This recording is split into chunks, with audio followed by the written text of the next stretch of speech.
Eu te saúdo com a paz do Senhor, o verbo que se tornou em carne. Esta é a lição número 1 do segundo trimestre de 2025 da classe de adultos. Jesus veio para os seus e os seus não o receberam. Quantas vezes você já ouviu isso em alguma igreja, né? Talvez na sua igreja, num culto de doutrina, numa escola bíblica dominical, ou mesmo numa pregação, ou até mesmo você já tenha falado isso alguma vez. Mas na lição de hoje eu vou te mostrar que essa frase não é isso que a Bíblia diz. Uma questão simples aqui traz uma grande profundidade de diferença. Fica aqui comigo até o final. Se você gostar da lição de hoje, você deixa um seu like aí. Se você não gostar, você deixa o seu dislike. Eu vou te dar as respostas do Revisando o Conteúdo, também algumas referências bíblicas para uma melhor compreensão da lição de hoje. Texto áudio. E o Verbo se fez carne e habitou entre nós, e vimos a sua glória como a glória do unigênito, do Pai, cheio de graça e de verdade. João capítulo 1, versículo 14. Unigênito é aquilo que é único no gênero. Jesus, ele é único, não existe outra pessoa igual a ele. Verdade prática, o verbo de Deus inseriu-se na história, assumindo a forma de homem para redimir os pecadores. É muito interessante que em João capítulo 1, versículo 11, a Bíblia nos diz algo que é referente àquilo que eu falei agora no início. A Bíblia diz assim, ó, Jesus veio, ele veio para o que era seu, e os seus não receberam. Observe que uma letra faz toda a diferença. E muitas vezes as pessoas repetem, que Jesus veio para os seus e os seus não receberam. Mas não é isso que a Bíblia diz. A Bíblia menciona que Jesus veio para o que era seu e os seus não receberam. O que era o seu? O seu sacrifício de morrer na cruz do Calvário. Ele veio para ser o sacrifício e os seus não receberam. Portanto, quando nós falamos que Jesus veio para os seus e os seus não receberam, nós estamos completamente equivocados. Veja que somente a letra S faz toda a diferença. Se você já gostou desta informação, já deixa um like nesse vídeo porque merece. Introdução. O autor desse evangelho, o apóstolo João, redigiu este valioso documento com a intenção de revelar a singularidade da natureza divina do nosso Senhor e, ao mesmo tempo, encorajar a fé dos seus discípulos. Veja que João teve um grande cuidado de nos revelar a natureza divina de Jesus, para que nós venhamos realmente reforçar a nossa fé em Cristo, sabendo que Ele é único no gênero, sabendo que Jesus realmente Ele é Deus. Ele habitou entre nós, o Senhor Deus habitou entre nós como na pessoa do seu Filho Jesus Cristo. Então ele teve esse cuidado de nos trazer, João teve esse cuidado de nos escrever para que nós venhamos ter fé no Senhor. Por que eu terei fé no Senhor Jesus? Porque eu sei que Ele é Deus, porque Ele é Deus conosco, o Emanuel. Então, como eu sei que Jesus é Deus, eu vou colocar a minha fé nele, porque eu sei que Ele pode todas as coisas, como nos diz Lucas capítulo 1, versículo 37. Então, os discípulos assim tiveram a sua fé fortificada, fortalecida. Agora eles sabem que verdadeiramente eles devem crer no Senhor Jesus, porque o Senhor Jesus, Ele é Deus. O Evangelho de João, autoria e data. De acordo com os estudiosos, o Evangelho de João apresenta uma doutrina genuína sobre a divindade de Jesus Cristo. Doutrina genuína. Nós vivemos num mundo, aqui no Brasil e o mundo de modo geral, com doutrinas de demônios. Quantas igrejas fazem coisas hoje completamente equivocadas, completamente fora do princípio bíblico. Por quê? Porque, na verdade, eles não apresentam uma doutrina genuína pela divindade de Jesus. Há algumas igrejas até que dizem até o absurdo de dizer que Jesus não é Deus. Ele até é filho de Deus, mas ele não é Deus, entre outras coisas. Então, observe que o livro de João nos apresenta uma doutrina genuína, ou seja, verdadeira, sobre a divindade de Jesus. E sim, mais uma vez, nós devemos ser diretos. Jesus, Ele é Deus, Ele é o Deus conosco. O propósito do Evangelho. O Evangelho de João tem como um de seus propósitos levar o leitor a crer que Jesus é o Cristo, o Filho de Deus, e ao crer encontrar a vida em seu nome. É muito interessante a questão do nome. O nome nos dá, dependendo da pessoa, Em Minas as pessoas logo perguntam, você é filho de quem? Por quê? Porque quando uma pessoa não conhece uma outra pessoa em Minas, a primeira coisa que te fala, você é filho de quem? Porque pelo nome do pai, eles têm uma noção de quem é o filho. Então eles têm uma noção. E aqui é algo parecido. Quando a pessoa observa e vê que Jesus é o Filho de Deus, então se Jesus é o Filho de Deus, e de fato ele é, então ele tem a mesma essência de Deus. E o que Deus é? Deus é amor. Ele é o nosso socorro bem presente na hora da angústia, como nos diz Salmos 46:1. Então, o grande propósito, né, do livro, né, de João é justamente levar o leitor a crer que Jesus é o Cristo, o Filho de Deus vivo, e encontrar vida em seu nome. E sim, no nome de Jesus há poder, há vida. No nome de Jesus todas as coisas foram feitas. A Bíblia diz lá em João 15:5 que Jesus disse que sem mim nada podereis fazer. Então, quando nós observamos o propósito do Evangelho, que é realmente crer no Senhor Jesus, o que nós devemos fazer? Ler o livro de João e, mais uma vez, fazer com que a nossa fé venha a aumentar a cada dia, porque a Bíblia diz em Romanos 10:17, de sorte que a fé vem pelo ouvir e ouvir pela palavra. Então, o que nós temos que fazer?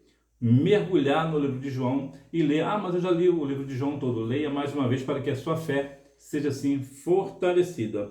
A natureza de Jesus. Em João, tanto a divindade quanto a humanidade de Jesus são afirmadas.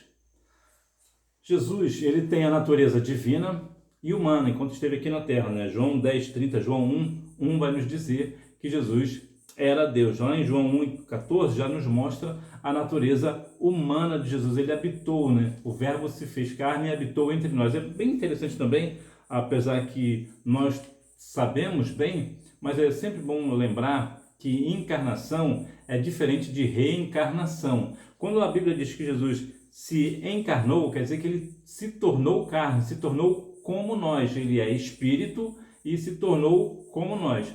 Reencarnação é uma doutrina do Espiritismo que diz que a pessoa, isso com base em Provérbios 4:18, que a cada dia que passa as pessoas se tornam uma aurora, uma pessoa melhor e vão se reencarnando. Em época diferente elas são uma pessoa diferente, é algo dessa natureza. Então isso é o que a Bíblia condena. Então não há possibilidade nenhuma de haver reencarnação. Reencarnação é uma mentira do diabo. Aos Hebreus 9:27 nos diz que ao homem está sujeito a morrer somente uma vez, vindo depois disso o juízo. Então não existe reencarnação. E se houver uma ressurreição, como foi o caso de Lázaro, por exemplo, ele não morreu uma vez, ele morreu 2 vezes, mas ele vai seguir o juízo da mesma forma. E por que Lázaro morreu 2 vezes se a Bíblia diz que ele só pode morrer, que o homem só pode morrer uma vez? Por que Lázaro morreu 2 vezes? Porque como Jesus, como Deus é o dono da palavra, ele pode abrir exceções. E essa foi uma das exceções que Deus abriu em sua palavra.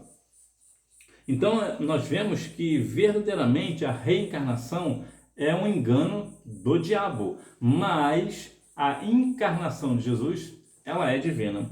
Sinopse: o Evangelho de João foi redigido com o propósito de nos fazer crer que Jesus é o Verbo divino e, por consequência, termos vida nele. Jesus, o Verbo de Deus, a revelação que ultrapassa o passado.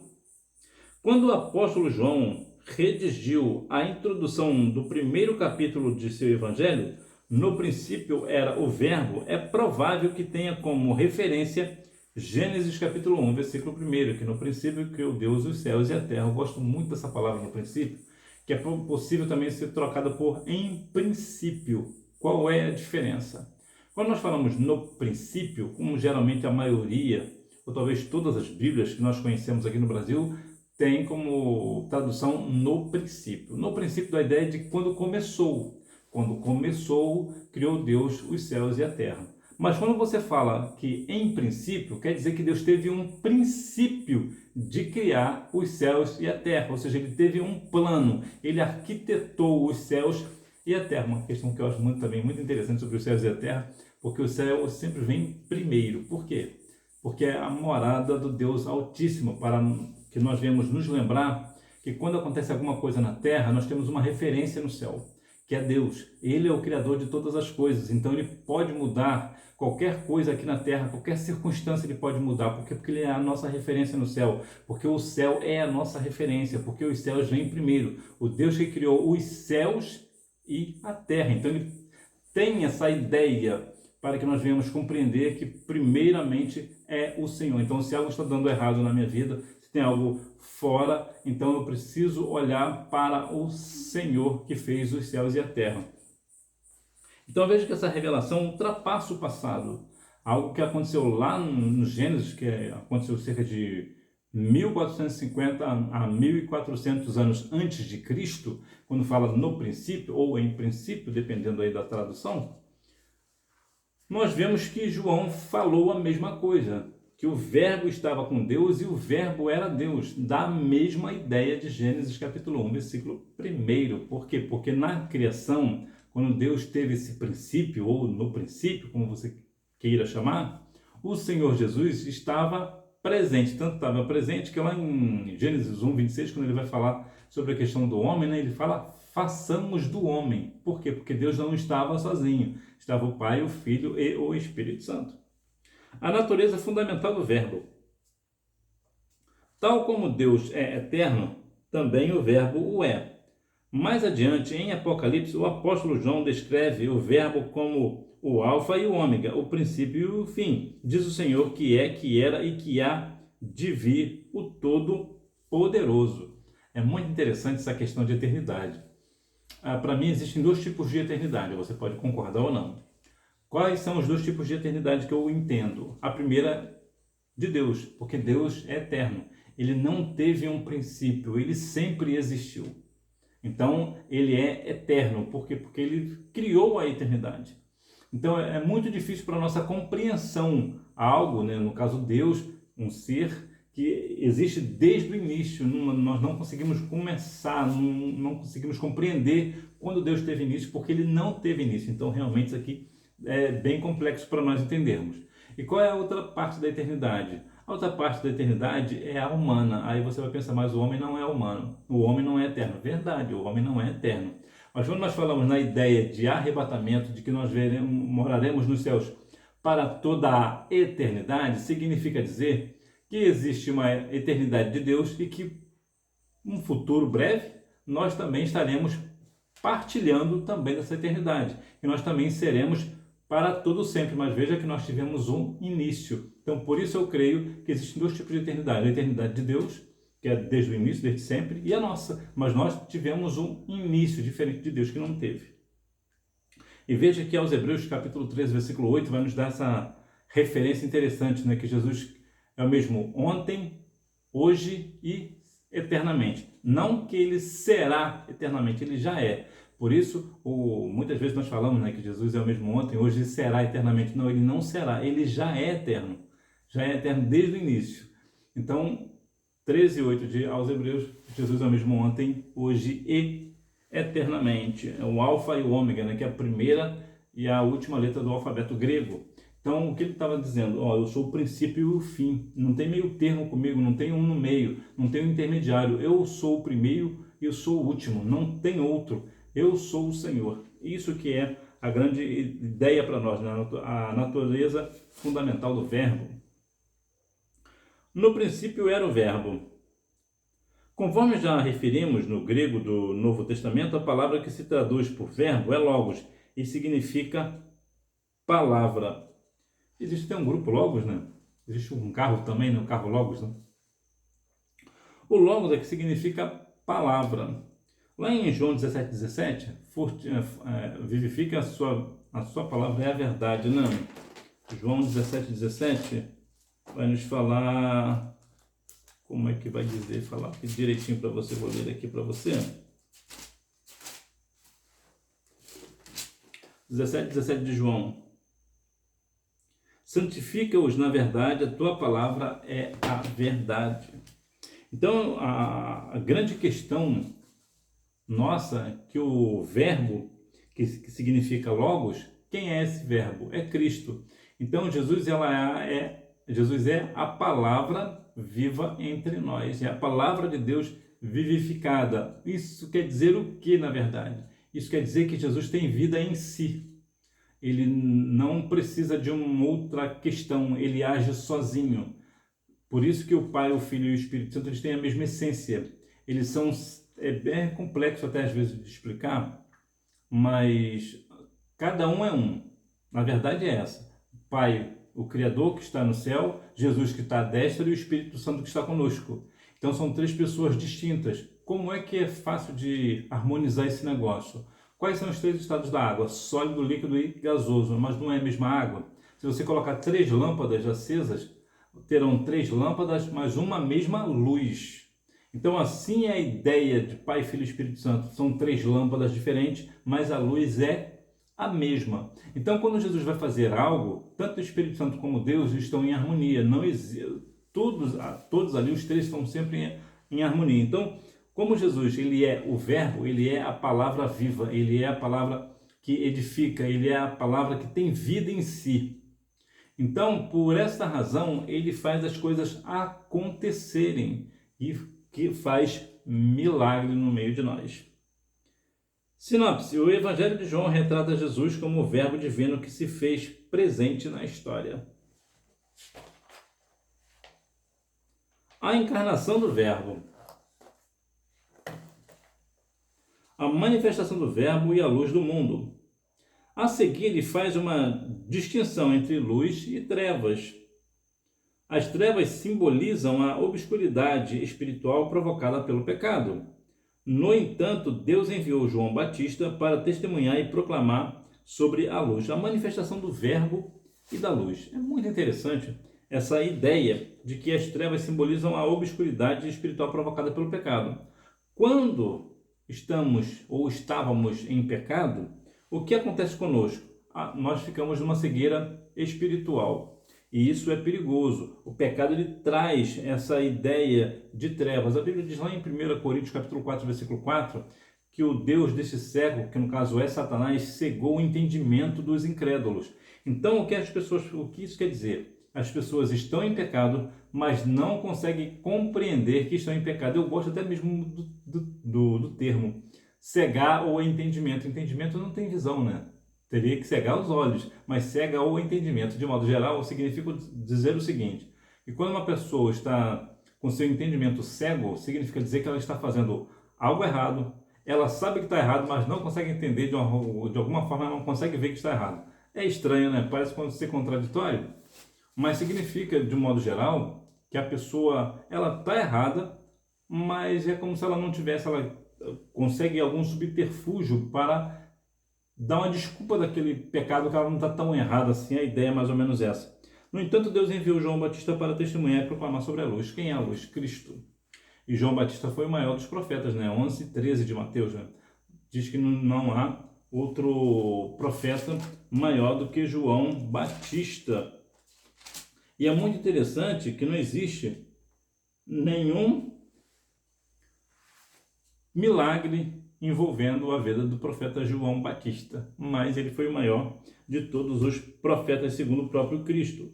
Então veja que o João João Batista veio testemunhar sobre a luz, que é Cristo, que ele era maior do que João Batista e que era tão grande que ele não poderia nem mesmo amarrar as sandálias de Jesus. Então veja que a grandeza de Cristo, a luz, porque ele veio como uma luz. E não é isso exatamente que a Bíblia nos fala sobre nós? Mateus 5:13, né? Que fala que vós sois o sal da terra e também fala que nós somos a luz do mundo. Por que nós somos a luz do mundo? Porque nós temos Jesus no nosso coração. Então, se nós temos Jesus no nosso coração, nós temos entendimento da palavra e essa palavra é a luz para o nosso caminho. O privilégio de nos tornarmos filhos de Deus. Enquanto Israel rejeitou a bênção da salvação através da obra do Calvário, Deus ofereceu a todas as pessoas, independente da sua raça, etnia ou língua, a oportunidade de se tornarem filhos de Deus, pela fé no nome de Jesus. Lá no início eu falei sobre aquela questão que Jesus veio para os seus e os seus não receberam, né? E você entendeu que não é isso. Quando Jesus veio para o que era seu, que era para morrer na cruz do Calvário, por toda a humanidade, ele não veio somente para o povo de Israel. Ele veio justamente para toda a humanidade, como diz o coração da Bíblia, João 3,16, que Deus amou o mundo de tal maneira que deu seu Filho unigênito para que todo aquele que nele crê não pereça, mas tenha a vida eterna. Então, independente se é gentil, se é grego, se é hebreu, se é brasileiro, se é português, independente, Jesus veio para todos nós. Então, quando nós aceitamos a Cristo como Salvador, nós somos como se fôssemos filhos adotivos de Deus, vamos assim dizer, por intermédio de Cristo. Uma vez que nós podemos dizer, né, que a Bíblia menciona que a salvação veio dos judeus, então se a salvação veio dos judeus e Jesus era judeu, então nós podemos dizer que de fato a nossa salvação ela veio dos judeus porque a nossa salvação é Cristo. Então nós podemos dizer que nós somos filhos adotivos de Cristo, ou co-irmão de Cristo também, nós podemos dizer assim também. Então é o grande privilégio de nos tornarmos filhos de Deus. Quando nós somos filhos de Deus, nós temos, entre a questão da salvação, por exemplo, de viver nas mansões celestiais para toda a eternidade, temos também a questão do nome de Jesus, né? O nome que está acima de todo o nome. Temos também a ideia de que, como nós somos filhos de Deus, então tudo que nós pedimos a Deus em nome de Jesus, segundo a vontade de Deus, Ele nos concede, e o mundo não compreende esse negócio. Por que eles não pedem algo a Deus em nome de Jesus? Porque eles não são filhos de Deus. E é bem interessante dizermos isso, porque muitas vezes as pessoas dizem que todos nós somos filhos de Deus. Todos nós não, somente os salvos em Cristo, aquele que aceita Cristo como Salvador, é chamado filho de Deus. Porque assim como existem os filhos de Deus, existem também os filhos das trevas. Então, quando nós vamos mencionar, nós não podemos dizer que alguém é filho de Deus se essa pessoa não professa a fé em Jesus. Se ela não professa a fé em Jesus, não é filho de Deus. Nesse caso, podemos dizer até que ela é uma criatura de Deus. Por quê? Porque foi Deus quem criou. Mas como ela não aceitou a Cristo como Salvador, como nos diz lá João capítulo 1, versículo 11, né?